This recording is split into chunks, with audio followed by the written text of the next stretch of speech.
माझ्या यूट्यूब चॅनलमध्ये आपल्या सर्वांचं स्वागत आहे. चॅनलचं नाव आहे प्रतिशब्द स्वरांचे.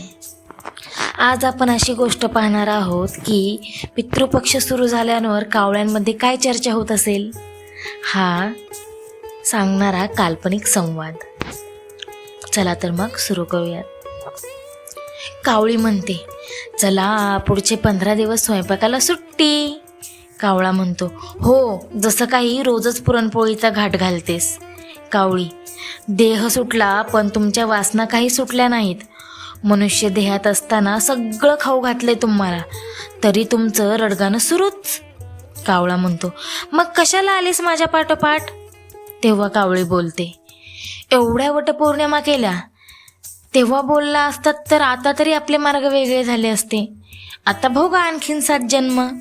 कावळा म्हणतो, असो, आता उगाच वाद घालू नको, लोक काय म्हणतील. कावळी म्हणते, आता कोणाला कळणार आहे आपली भाषा. कावळा म्हणतो, तेही खरं आहे म्हणा. मग कुठे जेवायला जायचं म्हणतेस? कावळी म्हणते, अहो, बऱ्याच जणांनी बोलवलंय, मला कळतच नाहीये कोणाचं आमंत्रण स्वीकारावं. मी नुसतंच तोंड देखल्या काव काव करून आलीये. कावळा म्हणतो, पण आता पोटात कावकाव सुरू झालीये, वेळेत निघायला हवं, नाही तर दुसरी जोडपी येऊन कट्ट्यावर बसतील. मग कावळी म्हणते, म्हणून अनोळखी लोकांकडे जायचं नाही, जी आपली मनापासून आठवण काढतात तिथे जाऊयात. कावळा, म्हणजे कुठे? कावळी, आपल्या मुलांकडे. कावळा म्हणतो, अजिबात नाही, जिवंत असताना त्यांनी किती आठवण काढली ते पाहिलंय मी. प्रॉपर्टीची विभागणी काय केली, दोघांनी माझा आप्पासाहेब बेलवरकर काय करून टाकला. कावळी म्हणते, मुलगीही तशीच नलूसारखी, आणि तुम्ही? तेवढ्यात कावळा बोलतो, हो, शेवटी मीच तुमचा सरकार, काव काव. कावळी, हसू नका, आवरा आता, तुमच्या मित्राकडे जाऊ, त्याने पारावर आपलं ताट आठवणीने वाढून ठेवलं असेल. कावळा म्हणतो, नको, मेल्यानं पेल्यात बुडवून माझं आयुष्य कमी केलं, नाहीतर आणखीन काही वर्ष जगलो असतो मी. त्याचं काही खरं नाही, ताटाभोवती पाणी फिरवायचं सोडून मद्याचे थेंब टाकले असतील मला आकर्षण करून घ्यायला. पुन्हा अडकायचं नाहीये मला व्यसनात, असले मित्र नकोच. मग कावळी म्हणते, मग माझ्या जिवलग मैत्रिणीकडे जाऊयात का? कावळा म्हणतो, तिथेही नको, तुमच्या गप्पा सुरू झाल्या तर मी उपाशीच राहीन. कावळी म्हणते, अहो, गप्पा मारायला आता आपण काही मनुष्य नाही, विसरलात का? कावळा म्हणतो, हा, लक्षात आहे, पण तुम्ही बायका भिंतीशी सुद्धा बोलू शकता, तू तरी कावळी आहेस. कावळी म्हणते, खबरदार मला कावळी म्हणलात तर, किमान या 15 दिवसात तरी मी खूपच मानाने वागवतात मला लोक.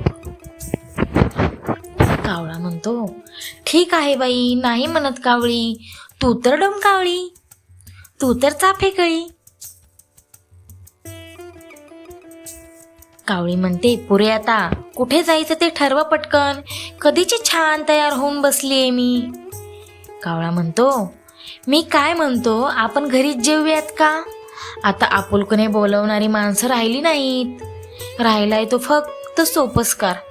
लोक आपल्या नावाने स्वयंपाक करणार, छोट्याशा ताटात नैवेद्य दाखवणार, आपण खातोय की नाही हे सुद्धा नाही पाहणार, आणि स्वतः मात्र खीर वड्याच्या जेवणावर आडवा हात मारणार. ज्यांनी जिवंतपणी आपल्याला नीट नाही वागवलं त्यांच्याकडून मेल्यानंतर चांगल्या वागणुकीची काय अपेक्षा ठेवणार? त्यापेक्षा तू खिचडीच टाक. कावळी म्हणते, झालं, सगळं बळगाळलं. तेव्हाही हॉटेलला नेतो म्हणायचात आणि शेवटी असंच काहीतरी सांगून घरी खिचडी करायला लावायचात. पण तुमचं म्हणणं पटतंय, शेवटी कोणी नाही आपलं, आपणच जगतो एकमेकांसाठी, म्हणूनच भगवंताने बांधल्या आपल्या जन्मोजन्मीच्या गाठी. कावळा म्हणतो, सरकार, माझं ते आवडतं गाणं म्हणा ना, फक्त थोडं एडिट करून. कावळी म्हणते, आता पूर्वीसारखा कोकिळकंठी आवाज लागणार नाही बरं. कावळा म्हणतो, हरकत नाही, दोघींचा रंग तर सारखाच ना, घेईन मी ॲडजस्ट करून, थोडं खर्चात गाशील एवढंच ना. कावळी म्हणते, सांज ये गोकुळी कावळी कावळी, कावळ्याची जणू कावळी, सांज ये गोकुळी कावळी कावळी. थोडक्यात जिवंतपणीही ज्यांनी विचारले नाही ते आता आपल्या सूक्ष्म देहाला काय किंमत देणार. मानव योनी ते पितृयोनी भोग शेवटपर्यंत सुटतच नाही, फक्त एकमेकांची साथच दोघांना शेवटपर्यंत साथ देते.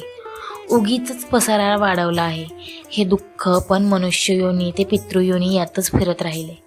म्हणूनच त्यासाठी अध्यात्माची कास धरावी, निदान तो भगवंत तरी दगा देणार नाही आणि आपल्याला मुक्तीची दारे आपोआप उघडली जातील.